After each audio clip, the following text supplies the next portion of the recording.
we're not victims of our realities. We're the creator of it. And at least that's how I approach my life. I'm not a victim of my reality. I'm a creator of it. I wouldn't change one thing in my life as far as the difficult things or the challenging things, because they've allowed me to expand my love.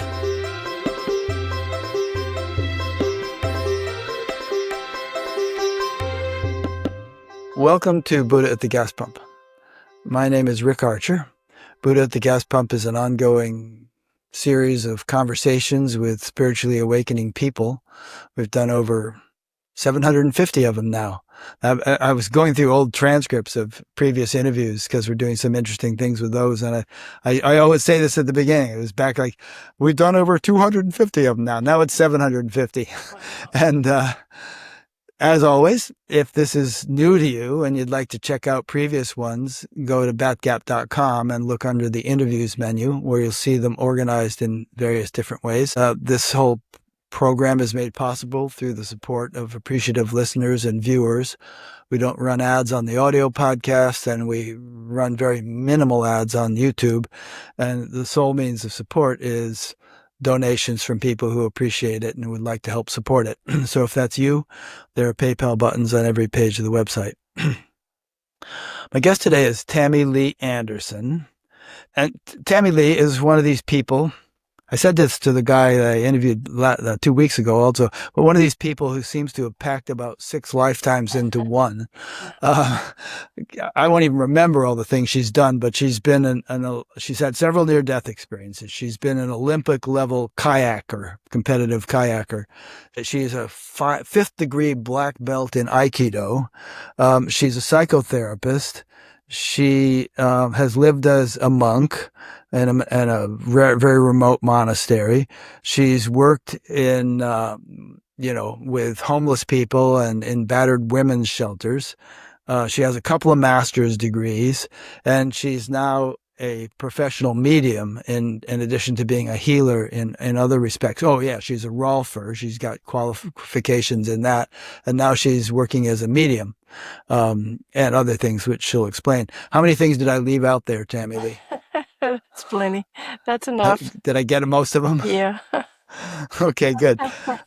So she's no slouch. She's been doing interesting things all of her life. And her memories actually go back to her infancy. She didn't always remember her infancy, but in her late teens, she had an opening which enabled her to recollect a couple of near-death experiences she had as an infant, one while being born and the other while undergoing some surgeries some months later. So I know we're not going to focus on your near-death experiences, but why don't we start with that, since, that definitely would be starting at the beginning. Okay, thank you. Being in labor for 38 hours with an umbilical cord wrapped around your neck. Yeah. Well, thank you, Rick, for having me on your show. I've been watching you for years, and I just have so much admiration for how you present and the questions you ask. And so I'm just very honored to be here with you. Well, it's an honor to have you, and it's my joy to do this. And I always feel like a work in progress. And I always beat myself up a little bit after every interview. Oh, I should have asked that. I shouldn't have asked that. That kind of. Well, I like how you, in the beginning, you said that it's awakening process, awakening journey, because it's not a one-time event. And that's what I've experienced. It is a lifetime of integration of these near-death experiences. I didn't remember these 2 first near-death experiences until I was 17, after a prayer from a priest who it exploded, and I basically had a re-experiencing of these events. It wasn't just a remembering. And people often say, how in the world can you remember? Because, it's so young. And the only thing I can see now is that memory's not just in the brain, it's in the field. That's an important point. We could spend a whole interview talking about that. Yeah. And so somehow that was opened, that experience, and it caused me to understand a little bit why, since I was little, that I felt like I was in between. I was I was in between the seen and the unseen. And I remembered unconditional love, and I was like, this is not it. There's so many conditions in this environment. And I can only say that as a kid, I felt like I had a broken heart. My heart hurt. Interesting. My heart Huh. hurt. And All the I time? did, yeah, all the time. And I had this longing that just hurt inside. And I felt, like, where is that? Where is that? And I was trying to remember, and so that was I was sensitive as a little kid. I could feel emotions of people, emotions that I wished I hadn't felt because, the ups and downs of people, and I had no boundaries whatsoever as far as that. I just soaked it all in, which made it challenging. And so I really was attracted to silence and quiet at a young age, and I would hang out in my closet as much as possible because it was quiet in there. And I felt held when I sat in the silence, and that's never left. But as a child, I was affected by light, I was affected by sound, uh, and I liked to be outside whenever I could, because that was a grounding experience. But so it set me up to be kind of in between, like, and I really worked at trying to get grounded, and through sports, that's one thing that helped me kind of ground myself out and feel like I could be here. But I still had depression up till age 23, and that the experience happened then that kind of ended that. But Yeah, as I recall, you were even suicidal a bit. You were yeah, lying yeah, on the floor with a bottle of pills at one point. yeah, at 23 after my brother's death, yeah. I had Yeah. precognitive abilities from these experiences, these um, first two experiences, and I would, So, in other words, the near-death experiences opened up some precognitive abilities. Is that what you're yeah, and I saying? never saw it Yeah. as a gift. I saw it as a burden, actually, to feel that. I wouldn't take it away. Somebody asked me, would you want to have that not, ability? And it's like, no, because it's a part of my senses. I don't know what I'd be without it, but um, I sure didn't see it convenient because it's not something I could change. I just felt people when they were going, and usually it was very visceral. I could feel it in my gut, and my grandfather was about to pass, or my brother. Every time he turned around and walked away from me, I felt he was going away. And so I could pass Yeah. by people, in grocery stores, and I could feel it, and it was not something that I valued very much. It was painful, actually. And I Yeah. couldn't As a change. matter of fact, you tell the story about how when your brother died, the police called and the phone rang. Nobody knew it was the police, and you said, "That's it. He's gone. He Yeah, died." I said her on And your strike. Yeah. parents were upset that you Yeah, said that, but they went through the roof. Why in the world would you say something like that? they must have found out within seconds that you were right. Within seconds, they wouldn't say on the phone, but they said, "Please come to the hospital. There's been an accident." I see. And so all Right. the way to the hospital, which was a 45-minute ride, they had to suffer with knowing that, possibly he was gone. And you knew he was. Yeah, I knew he was. Yeah. Yeah. Hmm. And so you don't say something before it happens. And people sometimes schedule appointments with me and say, "Am I going to die?" It's like, don't do that, because I won't tell you. It's none of my business and none of yours. So don't, Yeah. I just won't. Yeah. Yeah. But I mean, you would probably agree that if we have some ability like that, if it dawns in us and we weren't even seeking it, it probably did so for a good reason, and it's not some kind of accident. Uh, Yes? Maybe I don't no. know if there's a good reason, actually. I mean, I can't see the reason except that, um, it's helped me have a sense. Like, there's one story I tell in my book about Cassie, the little girl that I sensed her passing. The priest that I knew, he went in to pray with somebody, and I didn't know who he was going to pray with, but I just decided I would sit there and join in the prayer, the healing prayer. And so I sat in the chapel, and she came to me, and she said her name was Cassie. She was just a little girl, and I could see that she was leaving in a few days. And it's true. After I told my sister afterwards, I said, let's keep an eye on the paper because she's going to pass in a few days. And she did. Her name was Cassie, short for Catherine. And she was just, I think she was like 7 years old. She was very young. She had cancer. And I had no intention or desire to contact the family. What I did, it was a confirmation for me, but also I felt like that there was just a comfort in that passing, just like, see you later, see you again someday. And it was just kind of like, there was no need to do anything except confirm or affirm. Yes, this is, Yeah. yeah.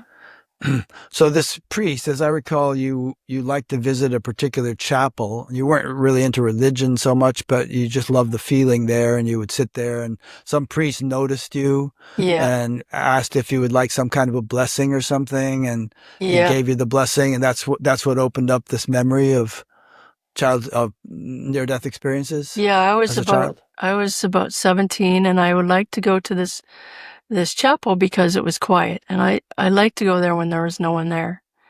And this priest, every once in a while, I'd see him cleaning or dusting or setting up for a mass or something like that. It was a Catholic church. And I didn't know him at the time, but he had a gift of healing, and he was known for that.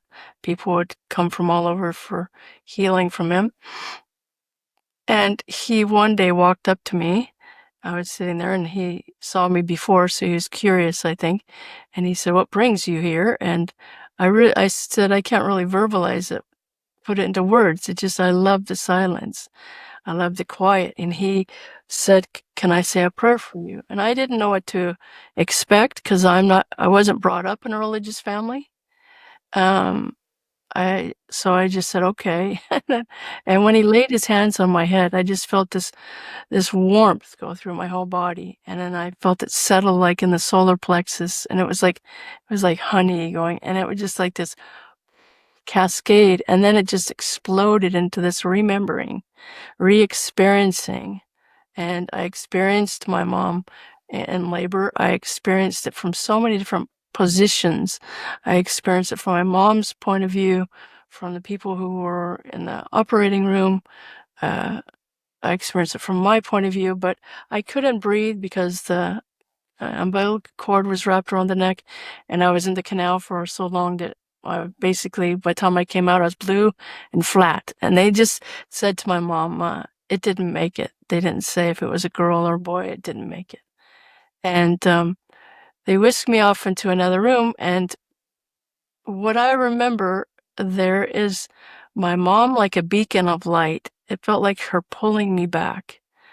And I was in a space of complete peace and bliss. It was it's all beyond words. I really, it's an experience of being home. It's real. It's soft. It's all permeating because it moves through your whole being. Um, Anyway, so when I go back into that, I can really just immediately go back into that fight easily. So they got me going, and they immediately put me into a little incubator. And at that time, in the early 60s, they didn't even have prenatal care. Babies, I was 4 pounds, went down to 3 pounds. And that was kind of, usually babies that small would die. And they put me in a little bubble, in a little incubator, and so I could develop more. And I was in the hospital for a couple months, and my parents would come once a week and look through a little window and look in the back and see me. So everything was a procedural, um, uh, which is kind of an interesting beginning. And Yeah. I did get to come home early, about 2 months, and they ended up needing to do a surgery. And doing anesthesia on a baby is very precarious, especially if they're preemies. And they set up for a surgery I think it was about 5 months old. And they set up for a surgery, and they never got to the procedure because the anesthesia knocked me out and I was out of my body and very happy to be out of that body. And because I found it constricting, I found it, it was very small and not pleasant. So, but they got me going. It was quite a endeavor to get me going. But they got me back. And Yeah, well, glad they made it. yeah, Glad they did. at this point in my life, I'm glad they did too. Yeah, you've contributed a lot to the world in this life. Um, and I heard you say, and I've heard others say also that you you're confident that you're not all the way here, and none of us are. In other words, a certain portion of our soul, or whatever you want to call it, Yeah. is still in the fourth dimension or on the other side, and then the rest of us is actually incarnate. Yeah. And I've even heard it said that a person could incarnate in a couple of lives simultaneously, a portion in this one, a portion in that one, and some of it still in the astral realm or whatever. I imagine that's very possible. I don't feel like I'm in my body. I feel like my body is in me. That nice. it's a point in within me that I Yes. experience when I put my attention there, and I can put my attention in other places as well. I can just turn my attention and I'm there.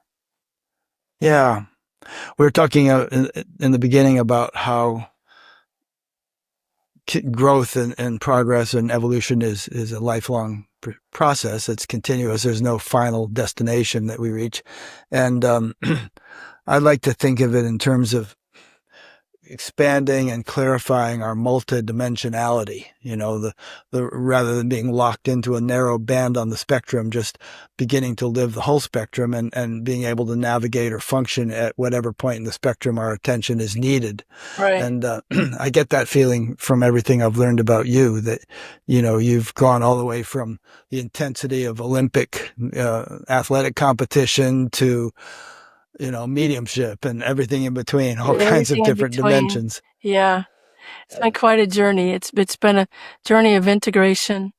I realized that, like, at a really young age, I wanted to add, I realized that just being here, I caused pain. At least that little kid. You mean to our mothers, you mean? Or yeah, the families. I mean, my parents weren't married at the time, so that was really difficult for them. And then they had to get rushed to get married, and my dad, it was just a lot of emotion there, and so I felt as a kid responsible for a lot of that. Your mother said you were conceived via a $1 bet. What was that? I bet you this doesn't get you pregnant, or what was the bet? It was, yeah. Was that it? My dad made a $1 bet with his friend he could get the good girl, and he did. And my mom was a goody two shoes, and he got her, and then they had to rush and get married. And then the secret was broken when I was delivered early. That's my funny. mom loves her dad, and she would never want to disappoint him, and so that was quite a scary. So I felt, that's another thing I was aware of, is that I could feel all the emotions of my mom. I could feel her shame. I could feel her fear. Lots of fear in there. And just by walking on the grass, I remember sitting on the side of the house when I was like 7 or so. I don't remember the age, and I realized just by walking, I might squish a bug, or and I thought, I want to cause as much good as I can, because sometimes in our unconsciousness, we cause, unhappy things to happen, or we say something without thinking, and it causes somebody to be sad, or so that has been something that I've really wanted to work on in my life, is cause as much good or kindness as I could. Yeah, that's really nice. You know about the Jains who wear a mask so they don't inadvertently breathe a mosquito in or anything like that. I'm not that no. Yeah. No. And yeah, but no, I never heard that.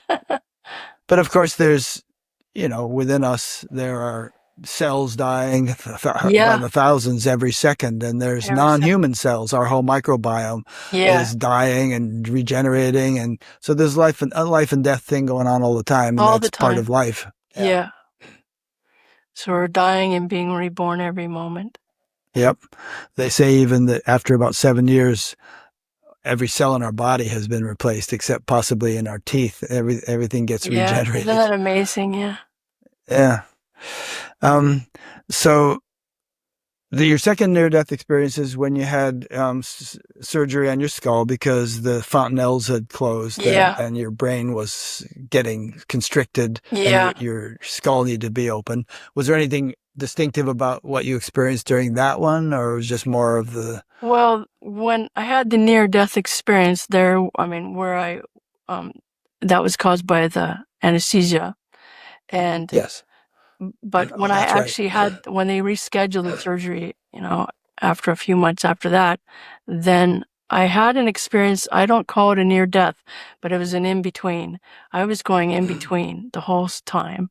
And it was quite terrifying because the contrast between being in the light and being held by familiar people. They were familiar beings. I felt like I had always known them, and that safety and that beauty and that love, and then being like in that operating room when there was harsh lights, the contrast was just intense. I remember the shaking, my body was shaking, and I'm absolutely know that they didn't hardly use any anesthesia at that time because I think they were afraid to lose me. And there's the idea that babies don't remember, and Oh, this one yeah. did. And I So you're remember, experiencing a lot of pain. yeah, yeah, Yeah. and fear. Yeah, I wasn't out, and so Interesting. and they had me anchored to the table, so it was just like, yeah, it was quite scary, frightening, and so I remember being in that, and so, yeah, it was quite an experience. I think that was the roughest of all of the experiences as a kid, was that That one. sounds rough. Yeah. What do you say to people who say that, well, yeah, a near-death experience isn't death? So who knows what really happens when we actually die? And these people who have a near-death experience and come back, they can't really tell us the whole story. Well,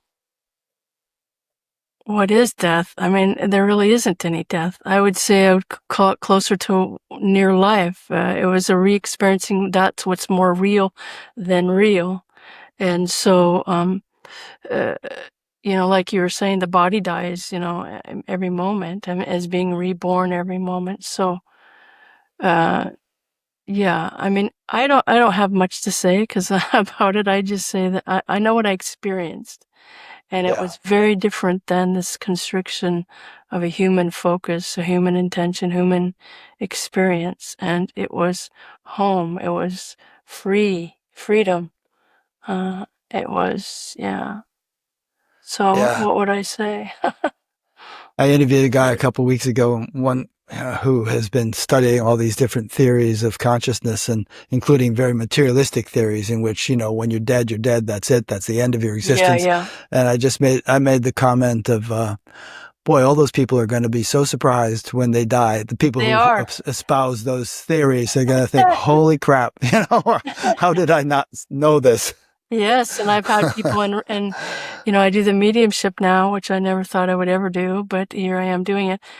But I have people coming back saying, you were absolutely right, and I had a husband just the other day come in, and he said, yeah, you're rubbing it in now because she was making a session to communicate with him.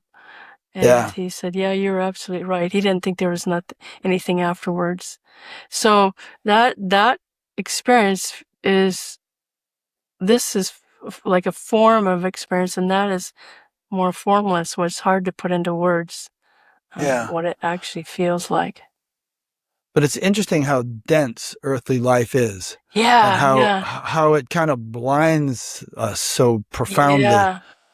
Yeah, I experienced that in the third one. When in my third near-death experience, coming back into my body, it was like I weighed 1,000 pounds. It was dense, it was heavy, it was so yucky that I thought I never want to do this again.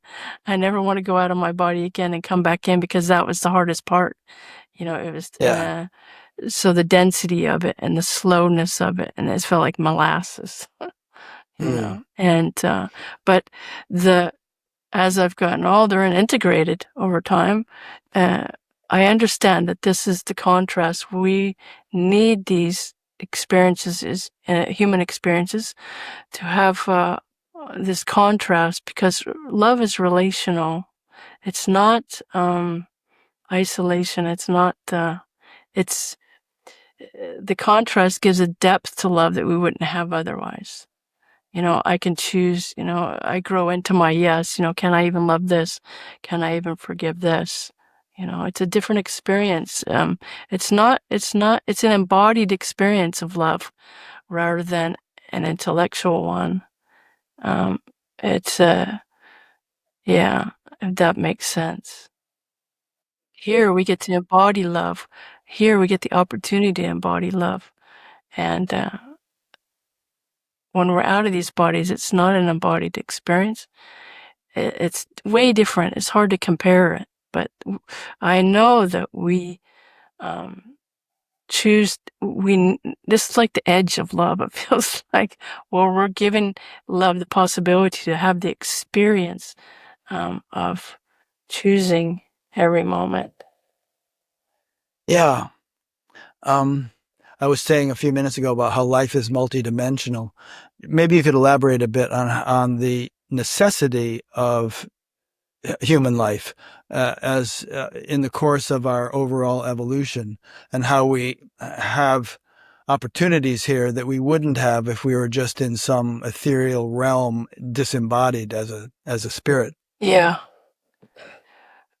I just believe, or know, it's not a belief, it's an experience, that this contrast offers me a depth and love that I wouldn't have otherwise. When I went out of my body in the third experience, I understood that everything was perfect.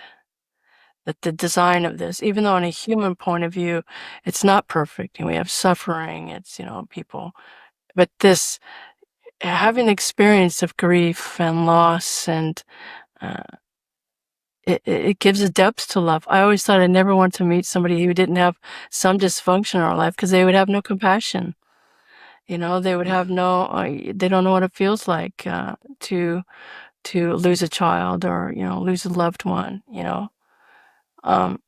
If we look back at our life, I'm sure a lot of people listening, if you look back at your life, some of the most difficult things in your life have given you a depth that you wouldn't have had otherwise. At least that's my experience. I wouldn't have had the compassion. I wouldn't have had the understanding. It's not up here. It's in my art. I know what it feels like to lose a partner. I know what it feels like to lose, people I deeply love. And we don't lose them, but on a human experience, we do. Yeah. Yeah. And so there's that experience. I get to experience that perceived loss. Although, when we go into it, we don't lose anything. Love is never lost. It just shifts and changes into more spaciousness and more depth that we can't even fathom here. If we take extreme examples like the Holocaust, or Gaza or Sudan, and where places in the world where terrible things are happening. Yeah. There was just a mass shooting in Louisiana today. Yeah. 8 children were killed in some kind of thing. I mean, how do you? And I've talked to people who bring up points like that as argument for there couldn't be a God, or if there is a God, he's a sadist. How do you respond to people like that? Yeah. On a human perspective, it's like, it doesn't make sense. There's no reason we should be, doing stuff like this or experiencing stuff like that. And yet, on another level, even in these depths, what I'm most amazed at is that how human beings can rise up in the most difficult times. There are many stories during the Holocaust where people rose up, in prison. What is that priest's name? Who I can't think of his name now, but he was amongst Father Colby, I believe it was. He was in a group of Holocaust camp, and they were taking some people to starve them to death. And this man started crying, said, "I have a family. I don't want to die." And he put himself in that place and said, "I'll go in his place." And he ended up starving to death, and that was his choice to take his place. I'm amazed at what arises in these most challenging experiences. In the worst of the worst, you find the most amazing souls rising out of the ashes. So it's really like a phoenix in a sense, So even in the most worst, terrible, horrific experiences, you find some of the most amazing souls rising up with love. And that's the opportunity. If we were going to design this game, where would we put the parameters? Oh, we can't experience that. It's like, it's all possible, and this is what the opportunity. It's all possible. We can do the worst of the worst, and we can do the most beautiful. We are both the death and resurrection, as far as I can see. We're all of that, and we have the opportunity to live all of that. Have you ever read Michael Newton's books, Journey of Souls or Destiny of Souls? He was this psychotherapist that regressed people back through hypnosis to the between life period, not just past lives, but between lives. And he did thousands of people, and he found a lot of correlation between what they had to say, and he mapped it all out and wrote a couple of books. Wow. But anyway, one of his points was that we pretty much sign up for any major thing that happens in our life. Yeah. It's not just capricious or arbitrary. We think, okay, as difficult as this will be, it'll be an evolutionary opportunity for it. So sign me up. Right. Yeah. That feels correct to me. It feels like we're not victims of our realities. We're the creator of it. And, at least that's how I approach my life. I'm not a victim of my reality. I'm a creator of it. I wouldn't change one thing in my life as far as the difficult things or the challenging things, because they've allowed me to expand my love and my awareness, my forgiveness. Can I even forgive this? It's taken me a long time to forgive some things, and so that's growing into, then it's expanding of my soul to grow into that depth of that. Good. Well, I wanted to dwell on this a little bit because sometimes people become cynical or disillusioned, or because of the tragedies in life, and they feel that life is meaningless or arbitrary or cruel. Or there couldn't be a God or this or that. And I think it's useful to discuss it and try to provide a perspective like this. Yeah, it's absolutely useful to discuss it, and it's really hard to see when you're in it. So the best we can do is practice, breathing in and breathing out.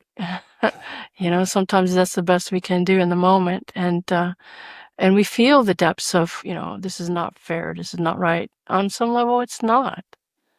On a human level, for sure. So to have the opportunity to feel the depths of that, this is not fair, and God must not be real. To have that is part of the experience, and so to go into that depths, it's all part of it. So I don't try to change somebody when they're in that. I just say I understand. It doesn't make sense on one level.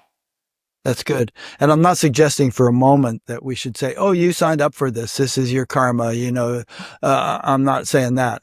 Or that we shouldn't bother trying to remedy these horrible situations because people signed up for it. So let them starve, I mean, I'm not saying that. I worked in, with the homeless and soup kitchens, and, we were in Milwaukee, we were feeding 400 people in one day. And it's, that's part of the opportunity. We have a mess here. Can we bring love into this situation? And I found some of the most amazing people, in the shelters, and people you'd never expect. I remember the gentleman who I was wiping down the tables. This was years ago. This had to be 30-some years ago. And I still remember looking into his eyes and being so moved. I was wiping down the tables, and he was eating really slow. He's an older gentleman, and he was the last one in the room, and there was a big cafeteria, and I was wiping down the tables and cleaning things up, and he looked up at me, and just the look in his eyes, it was like there was no server and there was no served. I was looking into a mirror. It was such a depth of love. It was soul to soul blending, and I'll never forget it. So,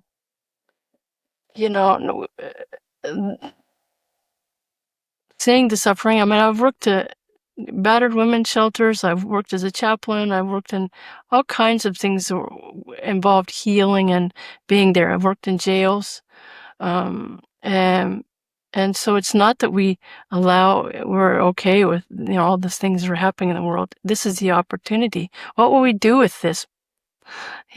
What we do with it? Some people, they just turn on the TV and go to sleep, and so that's a choice too. And so there's no right and wrong here. It's just, what will you do with what's presented in your life? Will you turn it into something beautiful? I mean, I was amazed by Viktor Frankl's story. He was in the Auschwitz, the camp, and just his observations and his experiences of people. And so, yeah, it's amazing stories in this life of people. Their courage rises in the most challenging situations, and everything's relative. I had a priest once ask me, because I was protesting vehemently in my idealistic stage. In my late 20s, I was protesting U.S. involvement in Central America. And I had friends die there, and there was a lot of death squads at the time. People were dying just brutally. And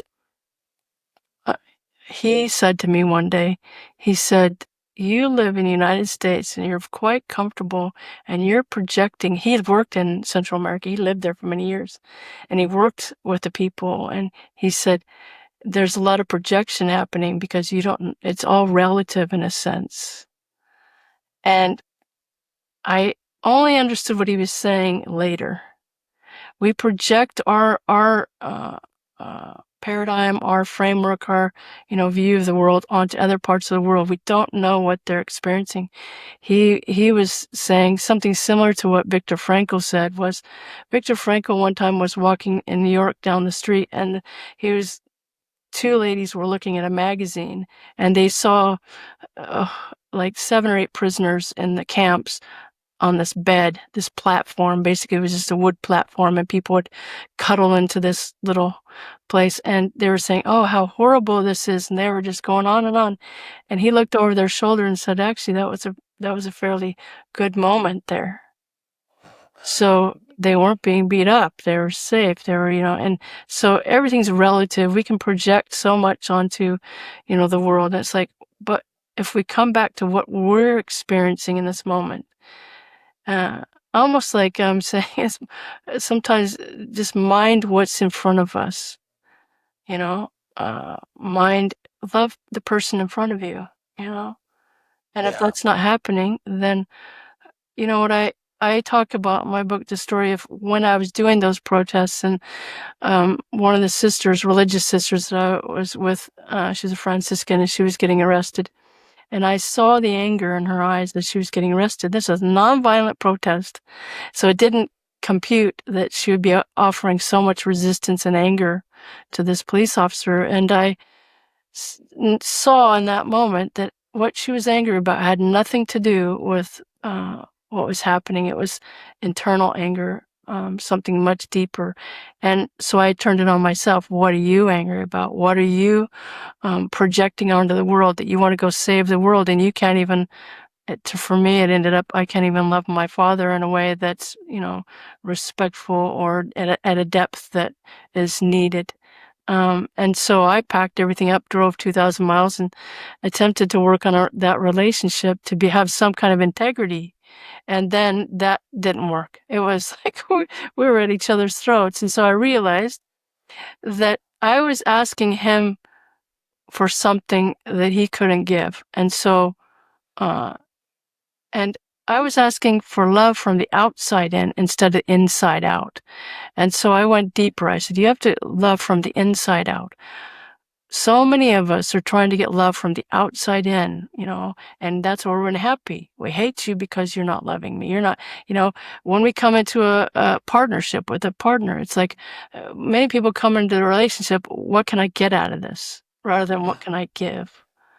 And love is what can I give? What can how can I love you? It's not, if you're in a relationship and you're trying to get, then that's not love. That's a dysfunction. And so, anyway, so that's why I ended up going into psychotherapy. I ended up becoming a psychotherapist and working over 10 years. And what I found was I was able to integrate the spirituality at a much deeper level because I had worked on all the spiritual bypass, where I had, taken spirituality into a place that, I had a woundedness that I hadn't been willing to look at, and healing that. So healing from the inside out. If all of us took note of healing ourselves from the inside out, the world wouldn't have such terrible things as mass shootings and stuff like this. It'd be a different world. So it is a collective responsibility that's happening in the world. We think, oh, well, I would never be capable of that. Yes, you would. Every single one of us is capable of all of it, believe it or not. Put it in the right conditions. And we have, we can sit here and say, I would never do that. Yeah, we would. Every single person would. Yeah. Well, you made a whole lot of great points just then. Yeah. Did you want to add something more? No, thank you. Go ahead. Okay. Yeah, I was just making a brief synopsis. I totally get what you're saying about in a relationship, if two people are taking or trying to take, then nobody's giving. And so nobody gets because it's like two vacuums trying to get something from each other or something. Yeah. And then but if people are full within themselves, then they actually don't need to get anything from anybody else. They can just give. And if two people find each other who are in that condition, then it's like this infinite feedback loop of love and giving. Yeah. And then just about the world, I totally agree. I think that all the world's problems are symptomatic of the state of mind or development of all the 8 billion people who live here. Yeah, absolutely. And we need to do something on political levels and economic levels and environmental levels and all those other things. They need to be treated on their own level. But if we just do that and don't enable people to blossom from within and unfold their full inner potential, then it's kind of like watering the leaves of a tree and never giving the roots any water. That's a good picture. Yeah. The roots need watering, nurturing, and love comes from the inside out, and then the flowers can blossom, and it's all, it's a different point of trying to solve the problems from the outside in doesn't usually work. It hasn't worked so far. No. Painting the Roses Red from Alice in Wonderland. And we all have this infinite potential within us, this unbounded reservoir of energy, create intelligence, love, peace, and so on. It's just a matter of tapping into it. And it's a practice. It's an integration. You're never there. The perfection is in the imperfection. We're never perfect. So it's not about being perfect. It's a journey, and having compassion, love for yourself, in this journey is very important. And at least I found the self-love and moving from out of fear, that's a big one. So, okay, abrupt segue here. So at what age did you start really getting into kayaking and become competitive with it? That was very young. I think I was in junior high school, so I believe it was 13 years old. Wow. I have to say I don't have a very good ability with time, because time is just, but yeah, it was in junior high. I saw my coach drive by with a 40-foot trailer with all these boats on it. I thought, I want to do that. I love to travel, and so there was competitions all over the United States and countries, and so I just jumped right in. And I jumped into the training with 100% and was on the national championship team. We made national champions 7 times. And yeah, it was an amazing journey. I got to, the competition was interesting, but more I was just competing with myself. Right. The challenge of getting up at 4:30 in the morning and running down to the marina and then working out for 2 hours. And I don't know where that discipline went because I don't have it anymore. But I had a lot of discipline then and determination, and it was channeled. And I did that until they boycotted the Olympics in 1980. Yeah, Jimmy Carter. Yeah, we 1980. were having a spat with the Russians, and Carter pulled the Yeah. U.S. out of the Olympics. And that really sent me, I was really disillusioned at that time about the politics and sports. And so I didn't think that I wanted to dedicate 4 more years. And so I was upset and I joined the Air Force, which was not a good idea and not a good fit for me.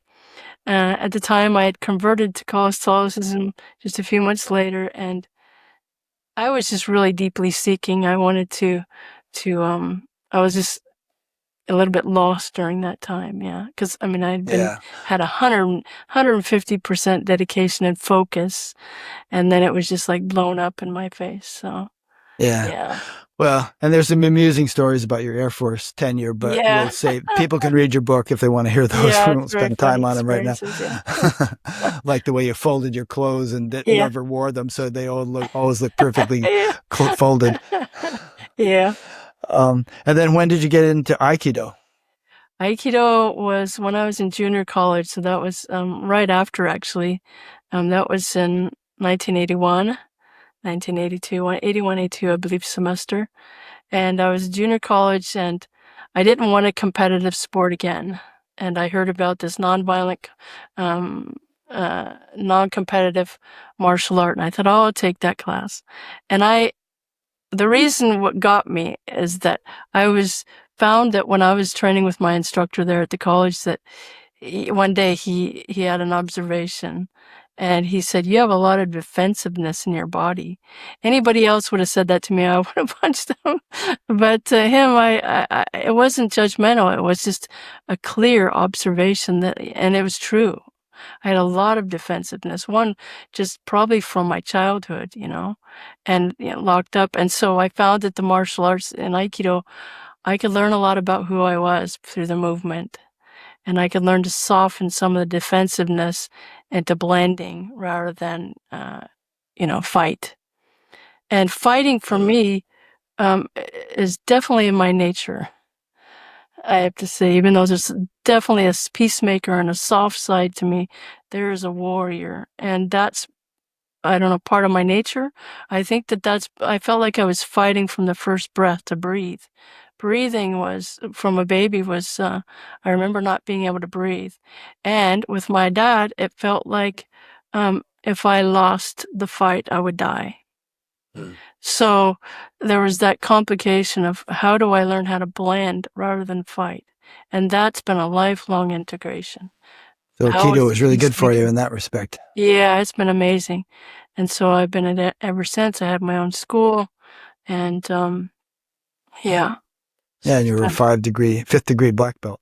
And there was some story in your book where some guy picked you up and gave you a ride and then drove off down some dirt road, and obviously didn't have the most altruistic motivations in mind, and you somehow spooked him into taking you back to a hotel. Yeah, it's a pretty crazy experience. That story is about releasing fear and abandoning fear, and one of the most powerful experiences of my life. But I feel like I had practiced that many years before, because there was a part of me that always knew there's a part of me that you can never touch, no matter what happens to my physical body. I remembered that aspect of who I was that couldn't be, it's untouchable. And as long as we have that, there really is nothing to be afraid of. But anyways. But you still don't want somebody to mess with your physical body either. No, anyway. That wouldn't have been pleasant at all. But I have a feeling he would have lost. But so I was not hitchhiking. I was walking because the bus, I had 5 more miles to go.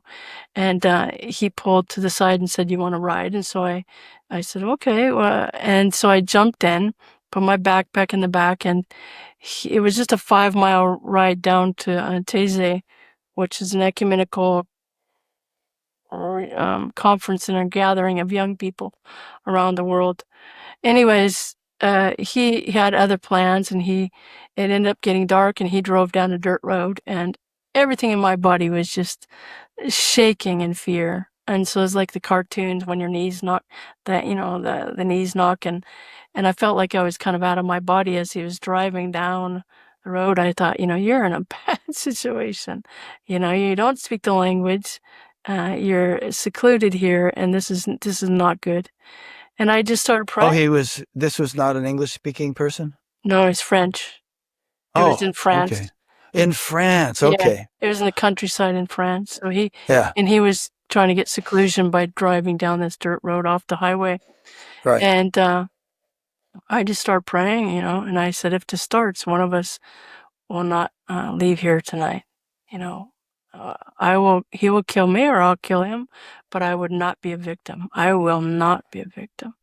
And just that prayer, that everything softened in me, because I determined at that point there was only, one way out of this, and yet there was a third way, which was he shifted. Because at that point, when I let go of my life, there was only one life left to take, and it was his.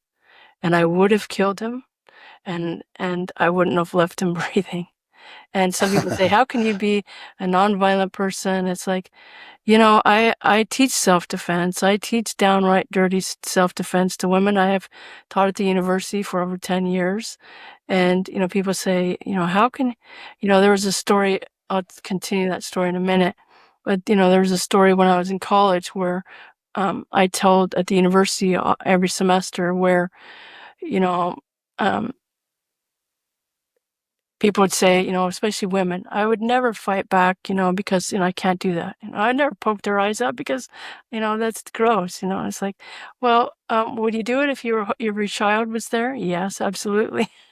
Women will protect their children no matter what. And so I said, well, not protecting yourself, then, you've left your family with a lifetime. So we have a right to self-defense. And so, I mean, I haven't given that over to nonviolence yet. That's the warrior in me. And so, anyway, so I'll continue. I can get off into a different story of what I told every semester. But, what happened was he turned the car off, was looking at me, and I presented to him. I said, you start this car, and you're going to take, and at the time I had taken private vows, so I had a crucifix ring on my finger.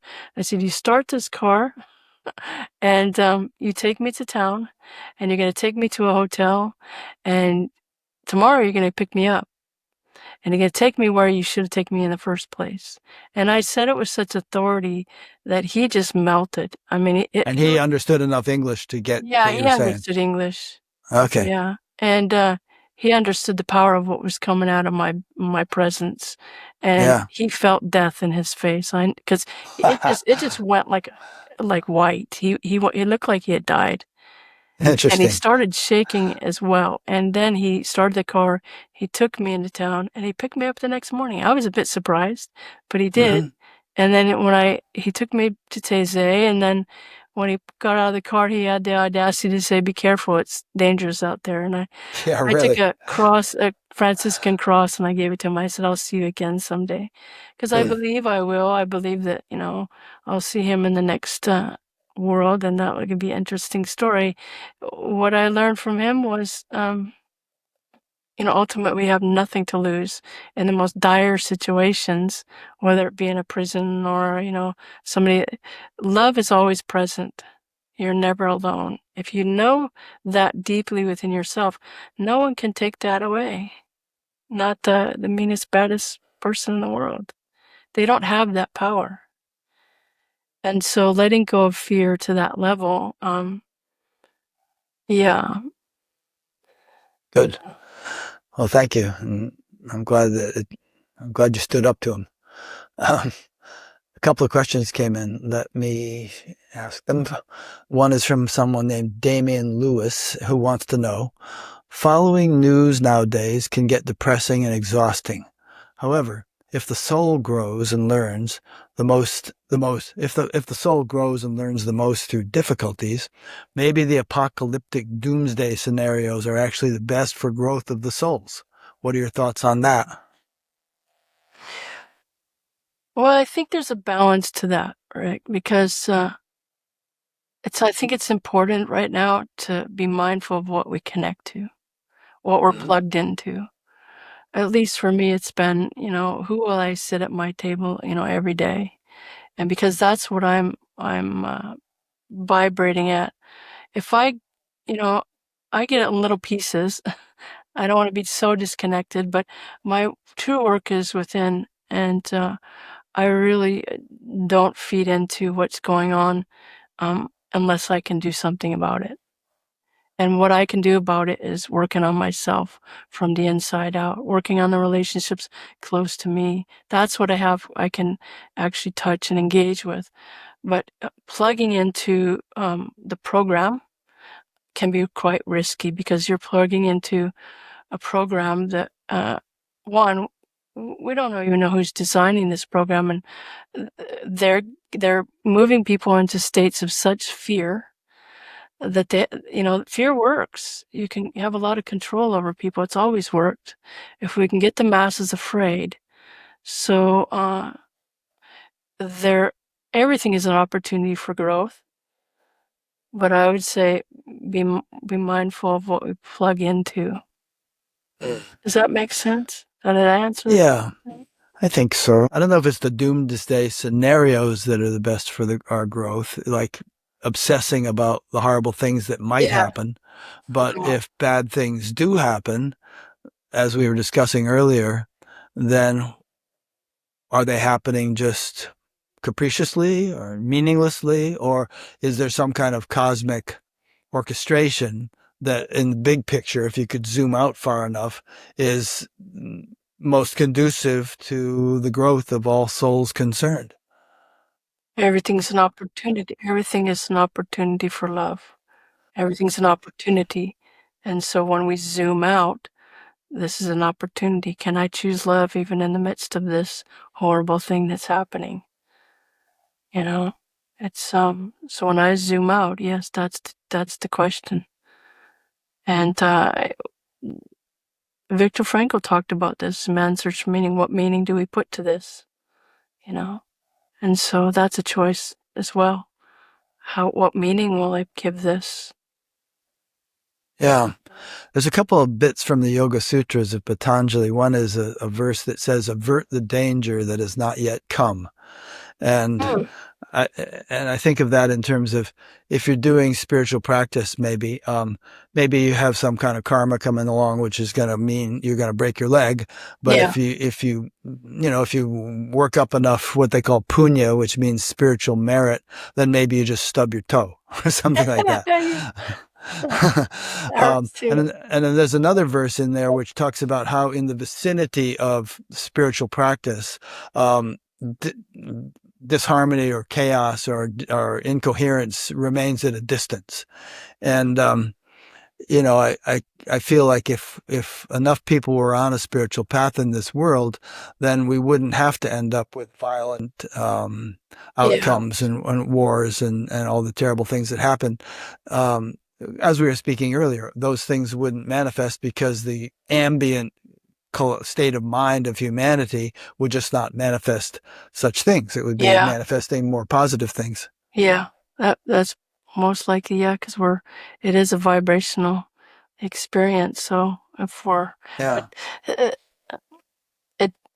want to say too, though, that just because a person is practicing awakening or having, living a life with attempted,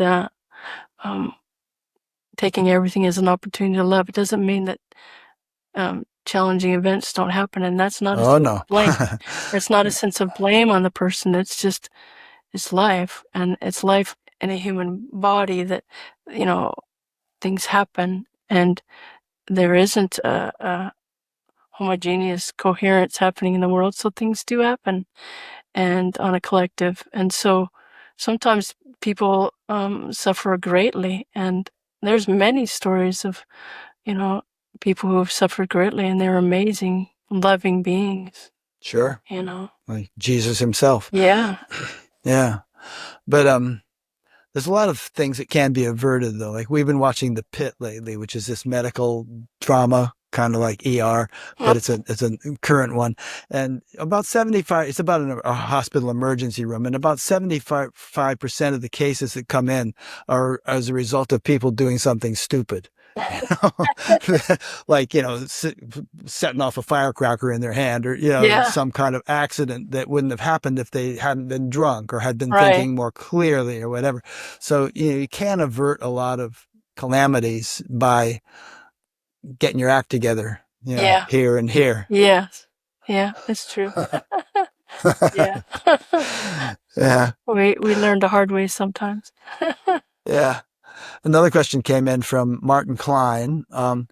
And we haven't really talked about your spiritual medium work yet, but although we've alluded to it and we're going to talk about it more. But, and I think I know how you're going to answer this question, but his question is, since you do spiritual medium work, do you, like so many, see cataclysmic events for the second half of this year? If I did, I wouldn't tell you. That's Because what I I don't thought want you were going to say. because I don't want to feed into this be present now, right this minute, and we don't know what's going to come tomorrow. So Yeah. I just don't feed into this this fear that I think we were talking earlier about the podcasts and that are they're stirring up this fear about the world's going to end tomorrow, or cataclysmic predictions. And with every thought like this, we create a neurochemical response in our body immediately. So I just don't take my thoughts there. I say, what can I do now? Who can I love now? When I go to the grocery store, can I make a smile at this person, even though I'm feeling not well today or whatever, it's just like make mindful practice every day. And I just don't agree that we should be feeding into the program. And that's program. Yeah. If that makes sense. Yeah. I mean, who was it? It wasn't you. I don't think. Oh, I know who it was. This lady named Melinda Edwards that I interviewed about a year ago. And she had grown up in a very fundamentalist Christian family and had it drilled into her head that, if she wasn't saved, she was going to hell. Yeah. And she just had this deathly fear that bothered her that tormented her all the time as a child, that what if I die? And like her family got in a car accident where they went over a cliff and Guatemala, and they were just kind of stopped by a tree. Otherwise, they would have fallen 2,000 feet. But her immediate thought was, I'm not ready to die because I'm not saved and I'm going to go to hell for all eternity. So, there have been spiritual teachings that have drilled this into people's head, and just to sort of use fear as a stick rather than offering some kind of carrot that might be more appealing. And they still use fear as a stick. Some of the, I don't get anybody upset, but some of the people that have embraced the way of Jesus are some of the people that wield the stick hardest. Yeah. And talk opposite about what he taught, which was love, unconditional love, and the judgment that comes across, and the division that's caused by, you're not saved. I remember going to a church. So I remember that feeling. My parents went for a short time. I think it was only a month, but I remember the minister, hammering on the pulpit. I think it was a Nazarene minister of some kind, and I remember his face. I was only like 7 years old, but I remember his face turning blood red, and he looked like his eyes were going to pop out. He was so screaming, and it was like, that doesn't look like love to me. That doesn't feel like love to me. So this fear base has always worked. It still does. So governments use it, churches used it, and they still do. And it serves no one. It's part of a twisted program. It doesn't have anything to do with love. There are many ways back to who we are, that's who we are, is love. So I look at the future as there's a lot of wonderful potential. We live in an amazing time, and I'm absolutely excited to be here at this time in this world. Me too. I'm very optimistic. I think we might go through a lot more rough stuff than we have yet gone through. But I think there could very well be a rainbow on the other side of it. I think so too. Yeah. And a lot of ancient traditions predict that. They say, there's going to be a rough period, but humanity ultimately has a bright future. Yeah. And that seems like, if you look back in history, that seems like where big shifts have happened, rough times, and then something, wonderful happens. It's just like, it's like the heartbeat, breathing in and out. Yeah, we kind of learn in cycles, don't we? Yeah, seems to be. 2 steps forward, 1 step back, but we're still proceeding forward. Okay, so the mediumship thing is one of your current main focuses. Why don't we get into that? So I think you were inspired by Suzanne Giesemann initially. Yeah, I was inspired by Suzanne Giesemann. It was in 2018. I came across her documentary, Messages of Hope.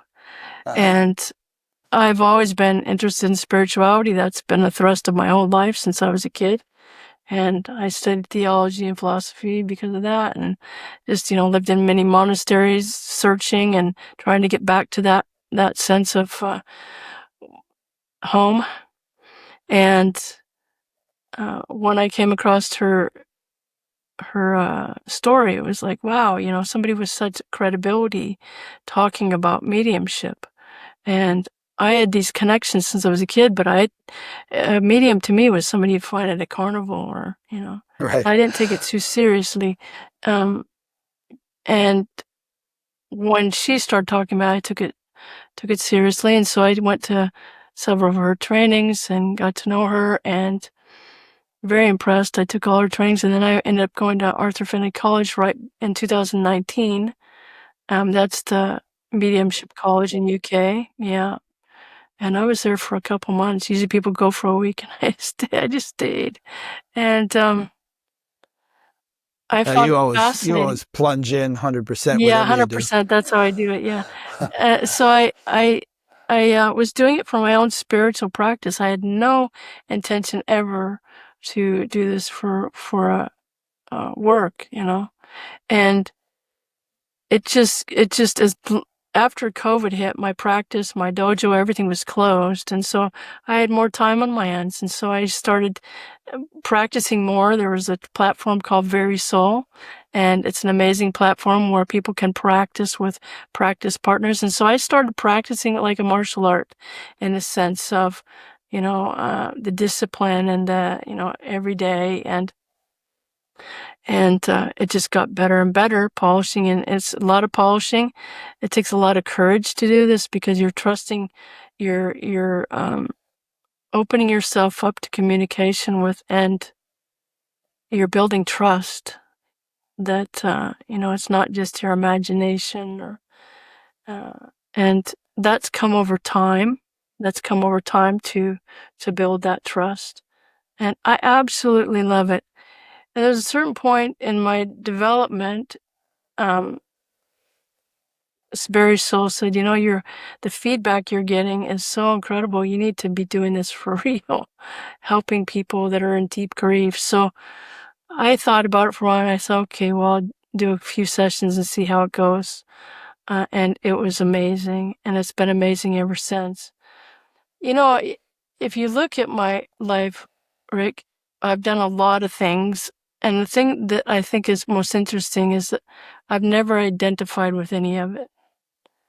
It's not who I am, I don't make that whatever I do. It's who I am in the doing, not the doing, that defines who I am. So this is just another doing, and I'm enjoying it, but it's not who I am. And so if that makes sense, I absolutely am having a great time doing the mediumship, but I don't need to do it. It doesn't define me, and I don't need to. I'm doing it because it stretches me, It stretches my trust in the subtle aspects of spirit, and I see the healing that can happen. It just stretches me because it takes a heck of a lot of courage when you have somebody sitting in front of you in deep grief and you want to deliver, and it's like you realize you have nothing to do with it. You're just an empty conduit. And healing, I've done healing longer than the mediumship. Since I was 17, I was doing healing and energy healing, and I love that as well. But the emptier you can be, then that happens. The communications happen, the healing happens.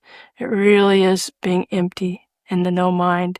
So it's very much like in Aikido, we have Shoshin, which is beginner's mind, and then we have Mushin, no mind, and then Fudoshin, which is immovable mind. So these states of presence, immovable mind, in Aikido we call it randori, which is a dance of chaos, and you're being attacked by several people at the same time. And your practices, can you stay steady? Can you stay breathing?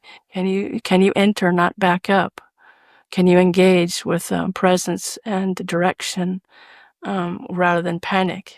And so I bring all these into the mediumship practice, and it seems to work very well.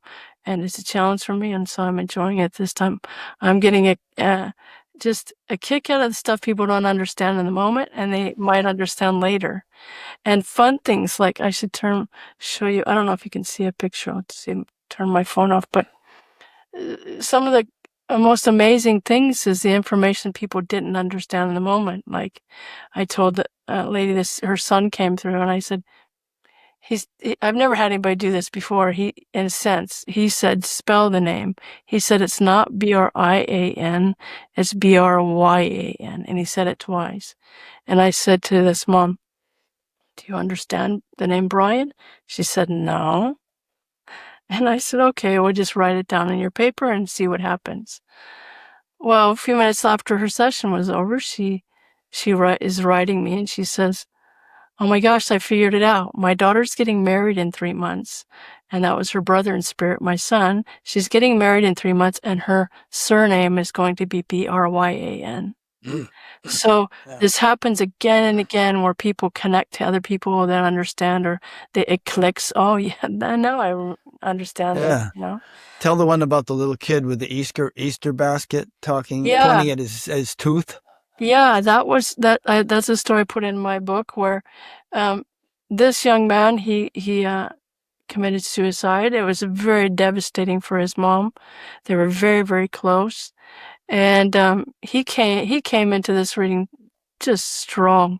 He was just dropping all kinds of evidence, and then right at the end, I said, I know he passed. He's showing me that he passed as a teenager, but he showing me a picture, what appears to be a picture of him holding an Easter basket, and I saw him. He had his finger on his tooth like this.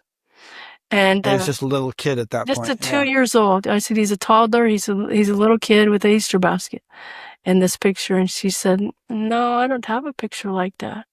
And I said, okay, well, just write it down and see what happens. And, you have to just keep going and be willing to just, trust what's coming through. And if people understand it in the moment, they do. If they don't, then you just keep going, because, it often more than not, it's understood later. So anyways, that very day, her daughter comes home with a stack of photographs and said, Aunt so-and-so gave me these pictures for you to go through and give the rest back. Keep the ones you want and give the rest back. She goes through these pictures, and there it is. He's a 2-year-old. He's holding his Easter basket, and he's got his finger on his tooth like this. And so I got letters after that, emails after that from her friends, and said this lady was suicidal at the time, and that just put her in a whole different direction. Knowing that her son really is right there still with her, just in a different way. Not in a physical way, but she'll see him again.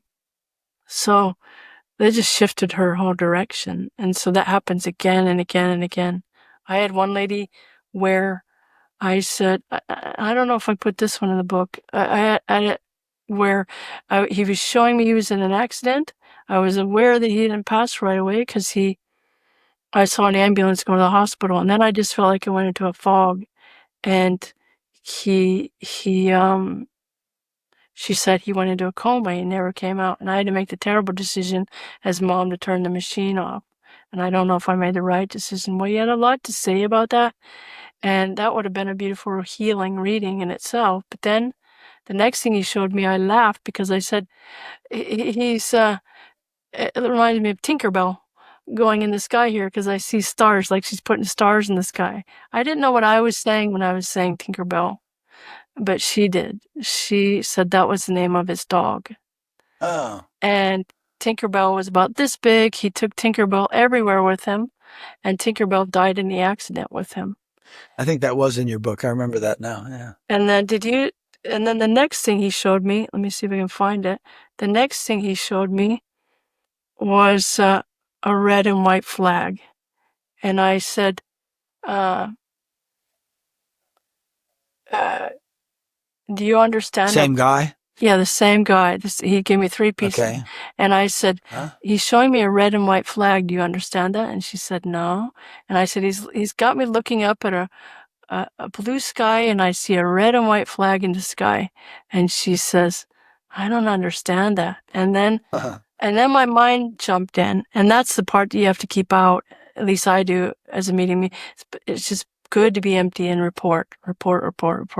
But my thinking mind jumped in to try to solve it. And I said, did you release red and white balloons or something? Because I see red and white in the sky. So I knew what I was seeing. And she said no. And I said, okay, just write it down and see what happens. And I've learned because it's happened again and again and again. And that's what I enjoy about this. Well, 2 weeks later, she's taking a walk, and it's his birthday weekend. She's missing him deeply because anniversaries, birthdays are hard. And she's feeling super sad. And she looks up in the sky and she sees it's an airplane carrying a red and white flag. I can't see. One of those banners that is towing. I see that. Yeah, I see it. And it says Wawa, which is a store they used to walk to together. And he would say, Wawa, such a silly name. It makes me laugh. And so just bringing that sense of ease and, it's okay. So Sweet. That happens again and again. And then sometimes it's as clear as mud. This is a fun one, if I can show you. This happened just the other day, last week. In the reading, and this is how it can go. Sometimes it's like a static radio, and then sometimes it's just bam, bam, dropping in.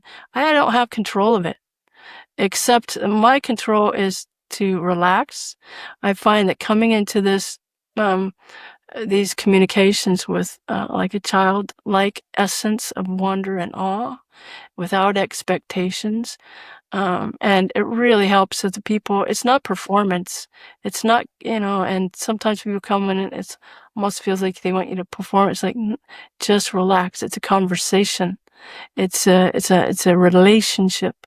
And so anyways, this is a funny one because I don't ask people who they want to hear from. And, during this reading, I kept seeing this possum. What to me looked like a possum. And I said, do you understand a possum? And she said, well, kinda. And I said, okay, well, you can just let me know later. And this is who she wanted to hear from. It's a dog and a possum. Yeah, she put them side by side, but her dog looks like a possum. Yes, it does. So I was seeing her dog, but and that's who she wanted to hear from. That's who she was. This dog was with her 18 years, and just her love, and she was wanting to hear from her dog, and so cute. That was. I thought that was pretty funny, And then I have the drawings. Do you want me to talk about that? Sure. The drawings. So I was doing a reading for a mom in, I believe it was Washington, and I've never taken a drawing class. I've never learned how to sketch. I could basically do stick figures. And so I don't know how to draw portraits. And I was doing a reading for a mom in Washington, and her son came in and he said, I was doodling on the paper just to get myself out of my thinking mind. And he says to me, turn the paper over and start again and let go. And I said, okay. So I turned the paper over and I let go. And these this beautiful portrait came out, and come to find out, his name's John, and he was an artist. He was a portrait artist in this life. And so I get drawings every once in a while, 60 to 70% of the time, not always. And not always do people recognize them. But when they do, it's quite amazing. Here's a couple examples. I don't know if you can see those. Oh, those are quite good. And Yeah. you have no art training or anything. No art training. And what I find interesting is they have different, each one, they're not cookie cutter drawings. They have different feelings, Nice. There's several here that I put in the book. I didn't put the photographs next to them in the book because I didn't want to deal with permissions and all that. But on my website, I have. You just doodle those while you're doing the reading. Yeah, I don't even look at, I'm just like doodling as I'm talking and not really paying attention. And then I look down and there's a drawing there. So I enjoy this, and really it's a discipline of letting go and being present when there's grief. And I'm most of the time when there's a lot of grief, people in spirit are right there with them. I had another fun one. You want to hear one more? And it's different. So this one is a little bit different.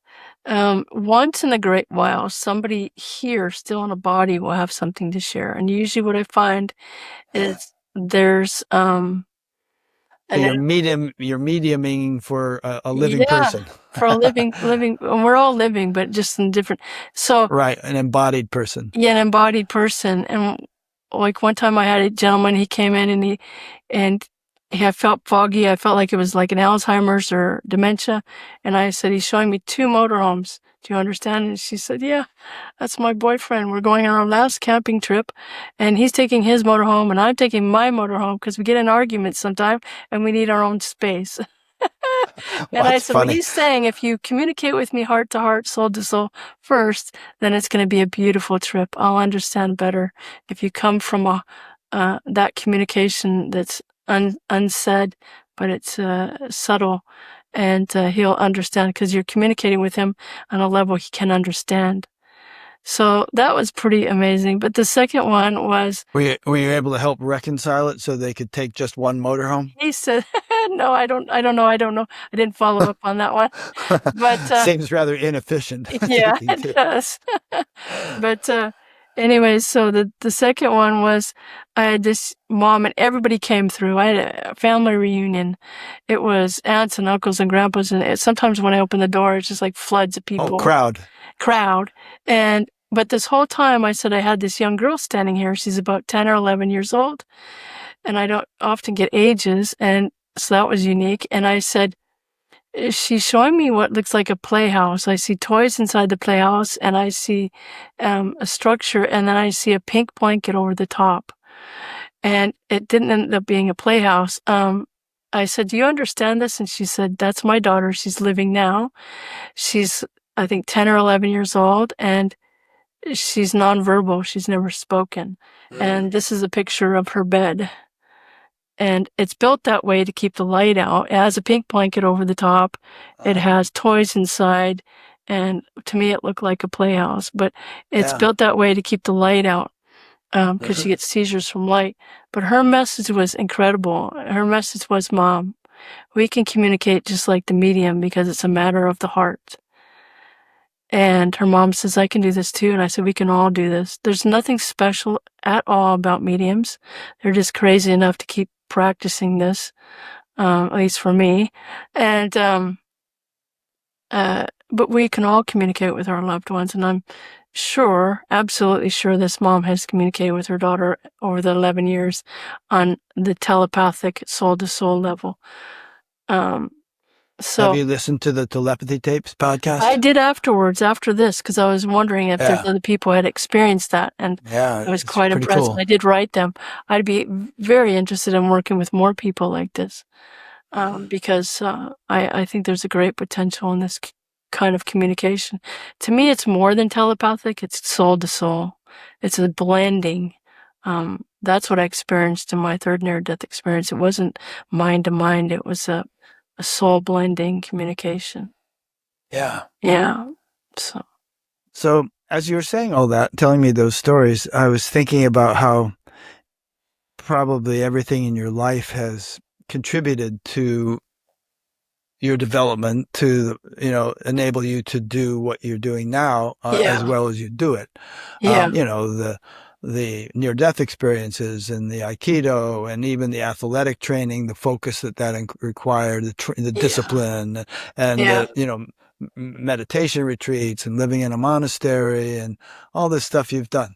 And now you say that everybody has the capacity to do this kind of thing, but that's like saying everybody has the capacity to become a math genius or something. That you have to take certain steps to develop an innate capacity. Or maybe that's not a good example. Yeah. Maybe it's more universal than that. But obviously, some people have lived their life in such a way as to culture subtlety and sensitivity and perceptivity, and others have not. They've lived their lives in such a way as to become more dull. Yeah. And, so but I suppose if one has the desire to do this, then that's the key ingredient right there. Yeah. And you can make progress if you at least have the initiative. Yeah. So, what would you say in general? Is this something that would be good for everyone to pursue, or, for at least those who find it appealing and interesting, they could pursue it? And if so, how should they do so?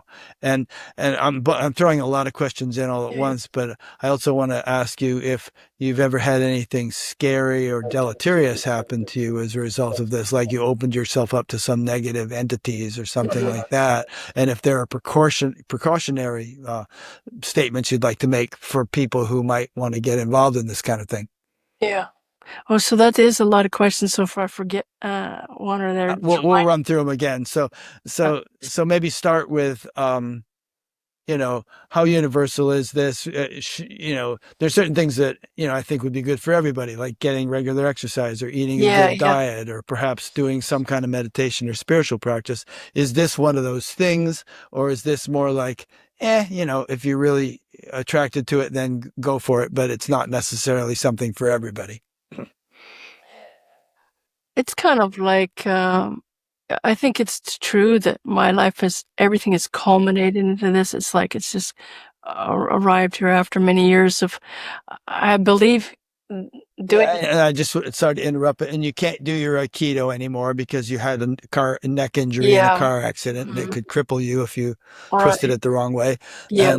And maybe you can't do the Raul thing anymore because that's too physical, at your age. And so this is like perfect for this stage of your life. It's a perfect thing for me to be practicing the principles of Aiki, which is harmony, blending, surrender, not forcing, getting back up when it's not so easy, and staying centered. So everything that I've done definitely has contributed to the practice I'm doing now. And, all the years of therapy on myself, because I think it's important when I was in graduate school in psychotherapy, I was amazed that there are actually people going to go into the practice of psychotherapy that never had therapy on themselves. And so I'm a proponent of, walk the walk yourself. You can't walk somebody in a direction you haven't been willing to do yourself. So it's true that everything has led me to this. And so I guess when I say that everybody can do this, I guess I want to lean away from this is a gift.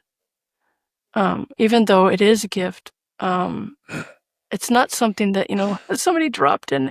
It's like I've worked my butt off on this. I've practiced and I've polished a whole lifetime to get to this point where I can surrender into such communications. And I can honor somebody who's in grief and be with them in that point. I mean, being a chaplain for watching people, let go of their last breath over and over again. So I do have that background that adds to the mediumship practice. So I do believe because we're spirit, we can all connect, and in a sense that, we can connect to our loved ones, but I don't think everybody should be practicing mediumship. No, it's like body work, I've had body work from people who shouldn't be practicing body work.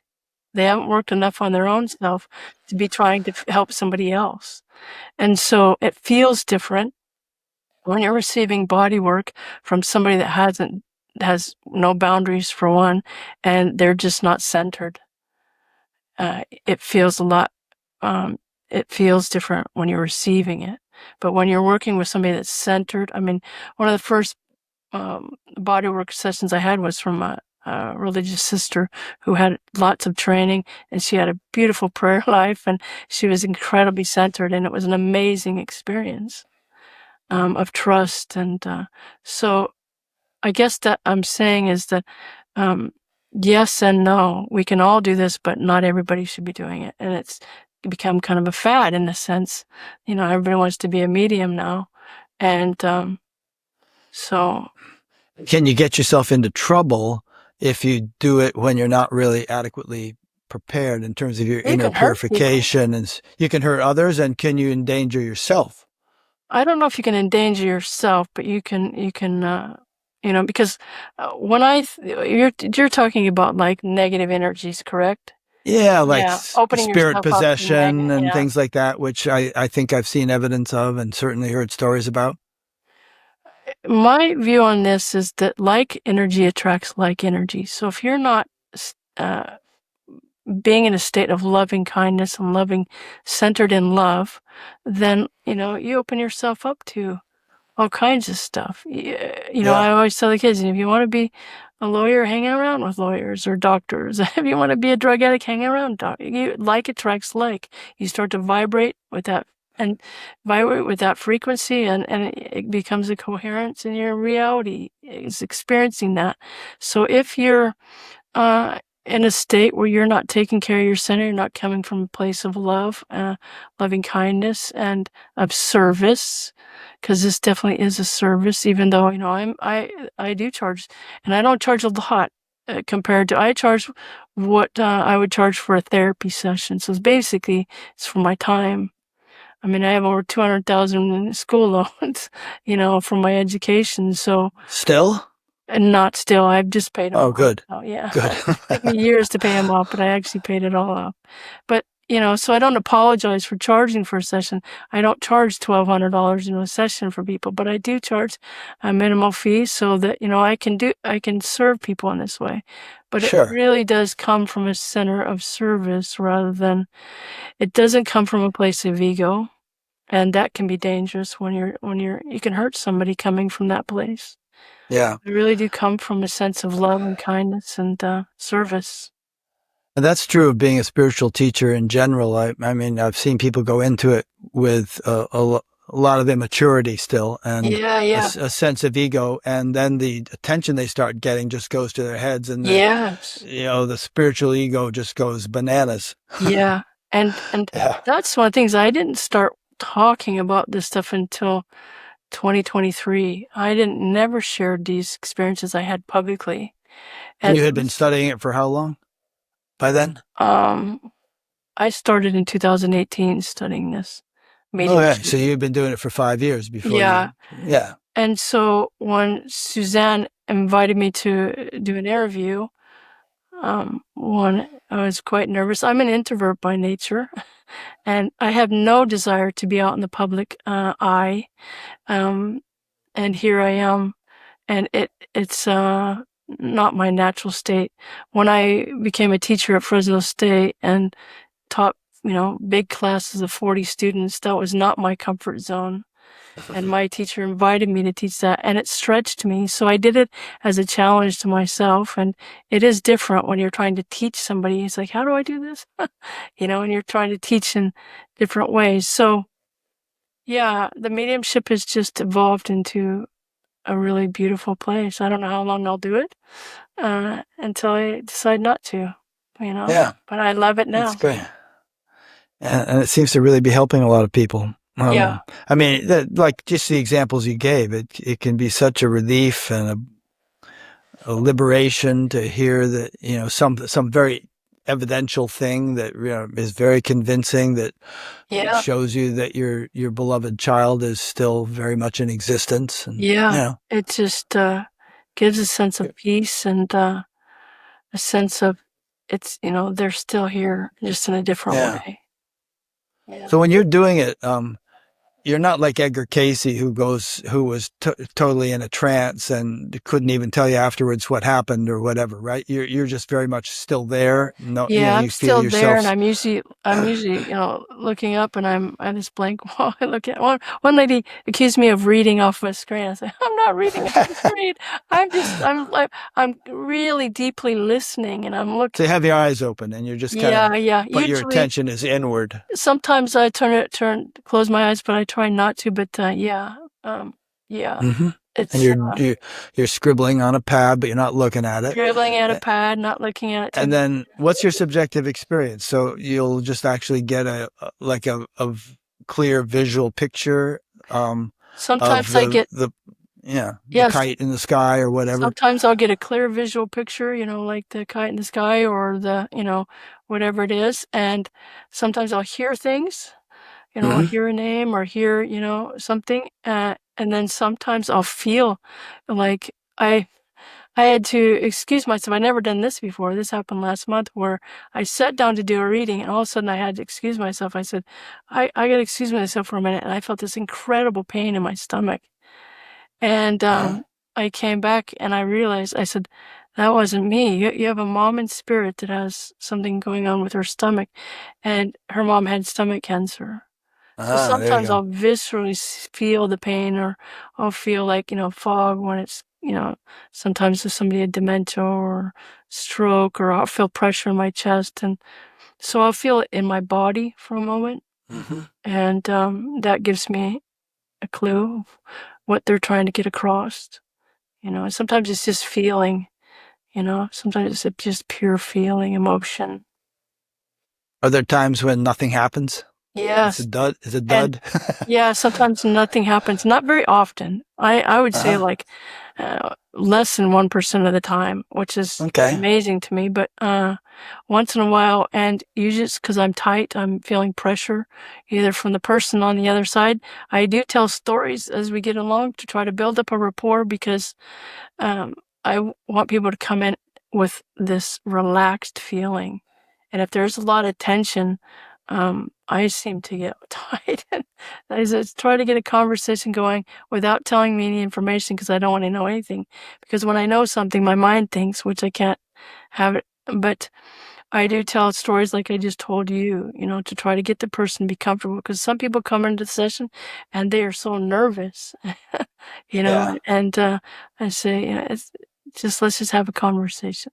Just like I'm sure you do with people that are nervous to come in. You just, let's just Yeah. So that's be what it real. is. Just Just have a right. Just be conversation. yourself. So when I start to feel that happen, then I move into the communication, and it seems to work better.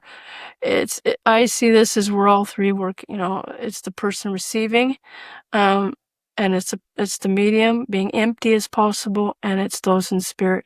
Some people in spirit are better at it than others, I have to say. Some people are more just, they're right there, and then some people you have to almost pull teeth to get them to step forward. So Yeah. yeah, it's different. It's different every time. And but I do every once in a while have somebody, and I tell you, if you're coming in to test me, just don't, because it's hard enough. It's hard enough to do this, without somebody, pressuring you. And so, I deal with it, and but it's not something I enjoy. I really want to come into this with person in the communication. We're both coming into it with a sense of awe and wonder, and miracles happen. I mean, I had a lady, she was looking for one specific a piece of information from her dad, and she was understanding the information, but I could feel her discounting it the whole time. And it's like, okay, she's looking for something, and I don't know what it is. But anyways, I kept listening to him. And finally, he never did give she wanted to hear something about a crow, I think, or something.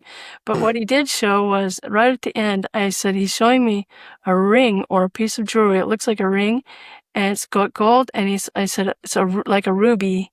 And that's odd for a gentleman to show you a ruby, but he showed me like a ruby ring, and it was right here. She said, here it is sitting. This was his ring.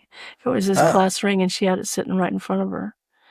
So that was just about, and you could feel when that happened, she just softened. Everything just went, oh, Yeah. it's real. So sometimes it just takes that for people. But you can't blame some people for being I skeptical, can't because blame it at all. there have been a lot of fraudulent things and these Absolutely. telephone psychics, Yeah, and yeah. And that that's kind of sad, stuff.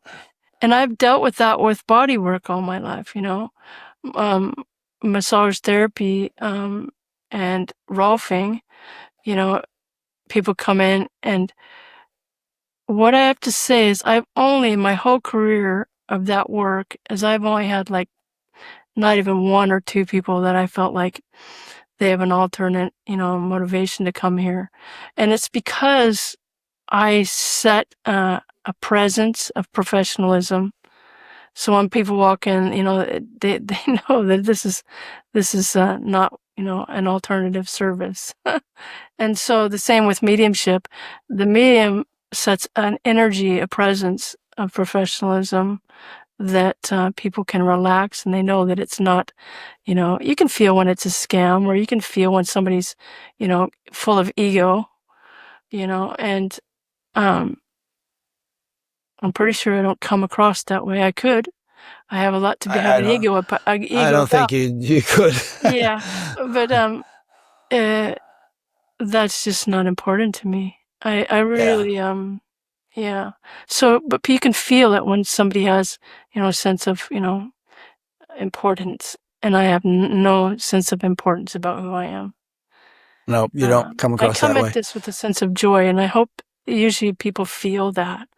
Hmm. But once in a while, it's not felt, and so Do you that's do the way most it of is. these over Zoom or remotely, or I do you do do it. some in person, or what? Yeah, I work with people all over the world, so it's all over yeah, Mostly remotely. yeah, it's all remotely. Yeah, Oh, okay. yeah. And how many do you do a day? I only do a maximum of 2 mediumships a day, because and 1 healing a day, or 1 mentoring session.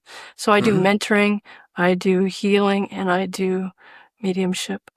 And I keep it to a low number because I want to keep enjoying it. I don't want this to be work. Yeah. And after you do them, do you feel energized or drained? Absolutely feel energized. Unless Hmm. it's a session that the person put, it's just, there's so much pressure and desperation. But usually Yeah. I feel absolutely energized, because there's just so much love. And sometimes I'm just flooded with that love. I can just, it's just coming right through. And it's like, it Mm. is such an honor for me. I feel honored to be, a witness to some of the stuff that happens. I was like, wow, I get to Nice. do this. you I've know? heard from people who have these kinds of abilities that people on the other side are really quite excited to find somebody who's capable of, Yeah, hearing getting out them of the and way. Yeah, allowing them to communicate. yeah, Yeah. So there's like be a whole line of people who would love to yeah, avail themselves of your services if only their earthly loved ones would sign up for it. yeah, yeah. And it's getting better all the time. There's some amazing mediums in the world, Hmm. and I'm still studying with my teacher after all these years, and it's With just Suzanne or the uh, person in England? this person in England. Yeah, yeah, Ah, right. yeah. I think I heard you say that you envision a potential society in which this kind of ability is normal and commonplace. Like, it's. I think at some point, Was it you who said that? yeah, I think at some point, it's very possible that we move into communication that's our natural communication, which is soul Yeah. to soul communication. I think when that happens, there's going to be a whole shift, because there's no secrets. All is known. There's no judgment, because from the other person's point of view. There's absolutely no there's just love. So when that happens, though, the game is up, because there's so many misunderstandings through just these words that we say, Yeah. and so there's a lot of misunderstandings and hurtful. But when you feel someone, and you communicate with somebody in a soul to soul experience, it's like there's only love. Yeah. So Some people say that perhaps extraterrestrial civilizations or something are so evolved that they don't need to make audible sounds to communicate. yeah, It's just a whole telepathic civilization. yeah, yeah. There are Hmm. many like that, where it's just That's how they operate. Oh, do you know that? I'm I don't interesting. know I how mean, I you know said that. that with confidence. I don't know how. I don't know how I know that. I know it Uh, inside. yeah. My mom and dad once told me, I don't remember this. Um, they brought me home from the hospital, and my dad won't talk about it anymore. My mom will. But they brought me home from the hospital. I don't know at what point that was. But I was as big as a shoe. They put me in a drawer. They opened a drawer, and I made a little bed in the drawer in my grandmother's house in their back room.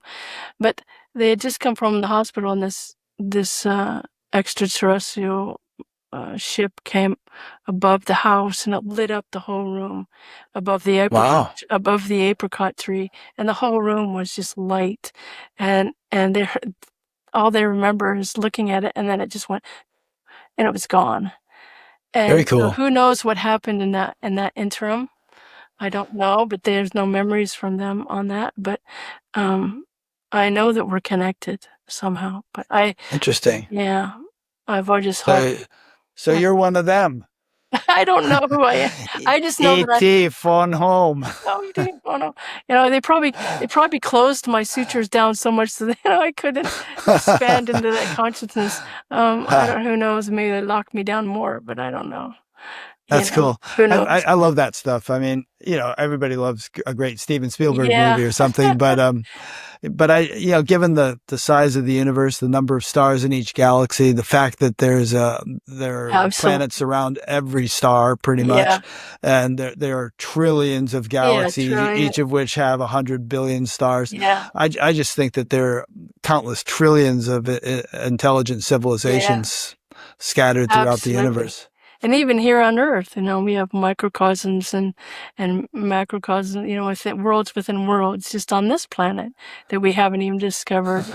Why would it be any different in the universe? Yeah, all the subtle dimensions that are here on Earth. Yeah.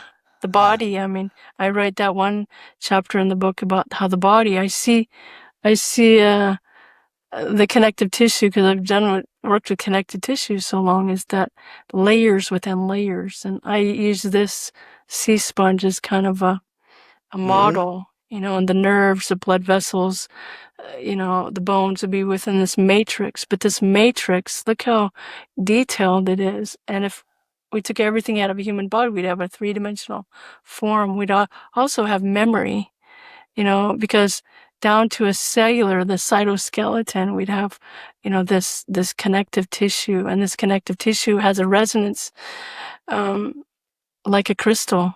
So does cerebrospinal fluid. So I think possibly this is the interface between our higher aspect of our soul to the physical vibration. Comes through the connective tissue network and the cellular network, the mitochondria, and it's all.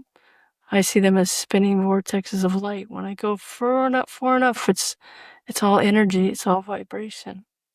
Wow. Yes. Yeah, that's inspiring. It gives me goosebumps to contemplate this stuff. Yeah, me too. So a few minutes ago, when I was asking you about how many of these do you do a day, you said, okay, I do 2 medium things, and then I also do what is it? Healing.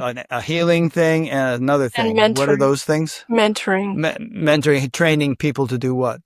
Mentoring is whatever people want to talk about. Some people want to talk about what's going on in their life, so it's kind of like a counseling, spiritual counseling. It could be IADC, which is, taking people who are in deep grief and softening them through that process. Yeah, there's lots of reasons why people just want to talk about what's going on in their life. Some people try to make a mediumship session to tell them about their life. That's not what mediumship is for.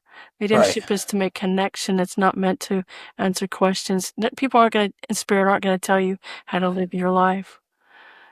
That's our choice. What will we choose? So. And then the healing thing, do people call you up who have cancer or this or that, and you do a remote healing on them? Yeah, I do remote healing. And that remote healing started, I don't know if you want to hear that story. If we have time. Tell us some stories about that. We have a little time. So the remote healing, I realized when I was doing an advanced training in Rolfing, my teacher at the time, he was having wrist problems, and he was one of the top people in the field. and he was going to have to retire because his wrists were in such bad shape. And he said, can you come over and work on me after class? And that was an honor in itself to be asked. So I went to work on him while I was there. And the last day, when I was getting ready to fly out, he said, "Hey, can you work on me some more before you leave?" And I said, "I can, Emmett, because my flight's just shortly, so I have to leave." And it just went in my head, how about we meet in the field and I work with you there? And so that's how it started. And he would lay on his table, I would lay on my table, and just go into a deep meditation. And I actually started working from the inside out, just like I would work layer by layer of the connective tissue. So I'd work his wrists from the inside out, and by being inside, which was really interesting. But what happened was, about 3 months into this, all of a sudden in the middle of the night, I woke up and I started working on him. And I thought to myself, what are you doing? You don't have an appointment with him in the middle of the night. Go back to sleep, And so I went back to sleep, and I had a humongous, terrible, worst of the worst nightmare. I felt like I was strapped to a table and I was choking to death, and I couldn't breathe. And it was just horrible. I woke up shaking, trembling, and then I realized it wasn't me, it was Emmett. And so I decided to go back in the dream and tell him he was going to be okay and I wouldn't leave him alone. Well, when I went back in, he was surrounded by angels. He was just a young boy and he was getting his tonsils taken out, and he wasn't under all the way, and they cut his throat. So he was choking on his own blood, and they were holding him down by his wrists, and he was 70 some years by the time we were doing this session. Anyways, I didn't tell him for a few weeks, and then after I told him, and I had written everything down, and he said that absolutely happened. I think he said he was 12 or some young age, and he said they were holding me down, and I about died. And Wow. he never had wrist pain after that, which I found very Interesting. So his interesting. wrist pain was actually the trauma of that experience when he was 12. There was memory there. Our bodies can Huh. hold on to memory, and so I realized that remote healing is possible, and I started doing more of it, Yeah, and somehow by you having that whole experience of what he had gone through 60-something years before, Yeah. helped to resolve the trauma for him. Yeah. And Interesting. so I realized that that's possible. Remote healing is possible, that there really is no distance. And we can sink into that. And I've had amazing things happen for people. So I teach them what was given to me and how I healed my own neck. I was told I'd be a quadriplegic and never walk again if I was bumped one more time. And by the time I went back for surgery, they did another MRI and it was completely healed. And So if you wanted to, do you think you could do Aikido now and you would be safe, or do you think you'd still be vulnerable? I think I could do Aikido now. As far as the Cool. MRI, I even asked him, so I can do Aikido, and he said yes. So, interesting. Wow. And he said he'd never seen this heal, so he was quite surprised. In 30-some years of neurosurgery, he's never seen it heal like this. This is not unique. There's many people that have healed themselves of, Joe Dispenza. Right. There's lots of people who've done this, and I think we can all do this. And so I teach people a practice that I did. Do you have any clear sort of dreamlike or visual things where you undergo the experience of the person you're healing in order to help neutralize or resolve it? Yeah. Is that typical? Yeah. I often, when I'm leading people through the meditation or the healing, I'm experiencing many things as I'm going through their body with them. And basically my orientation around healing of any kind is that all we do is create conditions for healing to happen. All healing is self-healing, whether it be a surgery, whether it be a medicine, whoever you're going to. Ultimately, the healing is coming from the inside out. So we set up the conditions for healing to happen. And so I take no credit for it except getting out of the way. Same with mediumship. It's creating conditions. And it was interesting in Rolfing where people would come in and, I'd do a beautiful session and you see the shift. They stand up and their whole balance would be different. And then I'd watch them walk down the steps and they would just kind of slowly kind of unwind and they fall apart again. And so as we went through the session, people would be able to hang on to it longer. But it's very interesting. What I feel is happening ultimately, even in structural body work, is it's an informational exchange, and the same with healing. Energetically, it's an informational exchange. Whether the person can integrate that into their field and into their knowing, internal knowing, is another thing. So, but you feel it when you're around people, like beautiful teachers, you can feel the vibration and there's information in that vibrational frequency. And sometimes, people have, awakenings just by being present with somebody. And it's because there's information in the field and you start to vibrate. So, but not everybody can hang on to it. They're not. Yeah. So I imagine the more you prepare the ground by just building a foundation of purity or, clarity or whatever in your own life through various means, spiritual practices and so on, the more you'll be able to retain the benefit from the kind of thing you're offering. Yeah. Yeah. That's why before the actual healing, I talk about different things in a person's life they can do: food, exercise, just all the common things, basics, sleep. Couple more questions came in. So this is one from a Julian Hall in Newmarket, Ontario.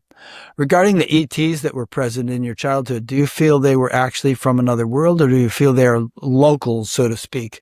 I think by that he might mean like subtle beings who dwell on Earth as opposed to coming from another place. Any other contact stories you can share? No, I don't have any other contact stories that I'm aware of. And I really don't know. I wish I could answer that, but I don't know where these beings were from. And I often think as maybe there is no out there world. There just is life, There's just layers and layers like connective tissue. Maybe it's just one world, one universe, one multiverse. Just different layers. I really don't know how to answer that. I think there's probably both. Have you ever heard of Indra's net? Yes, I have. Yeah. A long time ago. I haven't. Yeah, it's the idea that everything is infinitely correlated. And then there's this thing in physics called quantum entanglement, where, so something can happen to a particle over here, and on the other side of the universe, its twin particle instantly reacts. So it's not limited by the speed of light or anything. So at some level, everything is infinitely interconnected and correlated. It's kind of like when I look at the human body, like if I stub my toe, I'm going to feel it through my whole body. The whole universe feels it, and so it's instant. I feel that. But it happened in my toe, but how come I felt it through my whole body? It's because it's all connected. And then on the other hand, there are galaxies that are far, far away. But by virtue of the fact that everything is very fundamentally interconnected, perhaps they might have the technologies to come here in an instant and not have to wait 2 million years of travel at the speed of light, which you can't reach anyway, to get here. In our perception, we see things as distance and time. Right. It might not even exist. That's just a point of view. Yeah. Distance. Do you know that if you could ride on a photon, that you would be here instantly from anywhere in the universe? Yeah. Because photons actually, there's no time for them. They just go bink to where they're going. Yeah. And that's what it's like when you're in the near-death experience. It was like, as soon as you think it, you're there, as soon as your awareness, as soon as I thought about being with Jesus, it was like he was right there. So there he was. It's like it's instant. So I I step back from imposing time or distance into the universe. Yeah. I really don't know. Maybe that's just a projection. I think in general, would you agree that the more manifest things become or appear to become, the more constrained they are by time and space, Yeah. but the Yes. more deep you go or fundamental you go, the less constrained and the more these miraculous things can happen. Yes, I would say that's my experience for sure. Yeah. Yeah. And even from a scientific perspective, they say things like that, it's kind of a field of all possibilities down there, but once it gets manifest, then it's only this or that or this. Yes, yes. Yeah. Yeah. Okay. Another question came in, this one from Martin Klein in Germany. Do you think we have free will other than having the choice between fear and love or awake and asleep? This is how I answer this question, is that to the extent we're conscious, we're free. To the extent we're not conscious and awake, then we're not free. We're not making free choices. We're acting from the program and the conditioning of generations. So to the extent that we're awake, we're free and making free choices. That's a great answer. Yeah. Yeah, I love that answer. Taking me a time to come to that, but that's the simplest way I can respond to that question, which is a good question. Yeah. Forgive them, Father. They know not what they do. Why? Because they were not very awake and they were just acting blindly. Yeah. Out of the conditioning, out of the fear. Yeah. Yeah.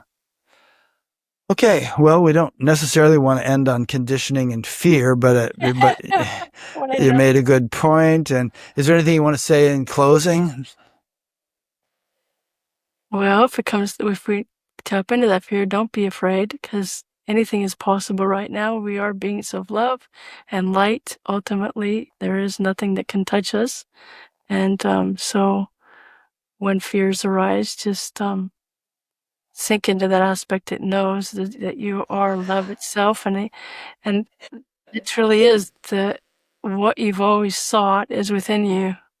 And I learned that, and still learning that it's not from the outside, it's from the inside out that love is born. And so just keep letting that arise within you. And I just want to thank you, Rick, for this opportunity. Oh, thank you. It's been wonderful spending a couple hours with you, and also just getting to know you better through your book and your other interviews in preparation for this. It's like, wow, what a wonderful life this person's living. I'm very honored to cross paths with you. Thank you. Thank you for the honor. It's been amazing. Yeah. All right. So thanks to those who've been listening or watching.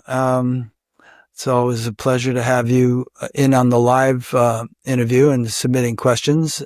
And if you'd like to be notified of the live ones, you can actually sign up on the YouTube channel to be notified by YouTube, or you could go to our upcoming interviews page on batgap.com where you'll see them scheduled, and you can, make a note to yourself to tune in on the live one. My next interview will be with Julia Mossbridge, who is a very interesting woman that I saw speak at the Science and Non-Duality Conference several times. Very brilliant scientist who's working on the subject of love. Nice. So that'll be the next one. So thanks, Tammy. And of course, I'll be linking to your website so people can get in touch and, check out all these things you have to offer. Okay. Great. Thank you. Great.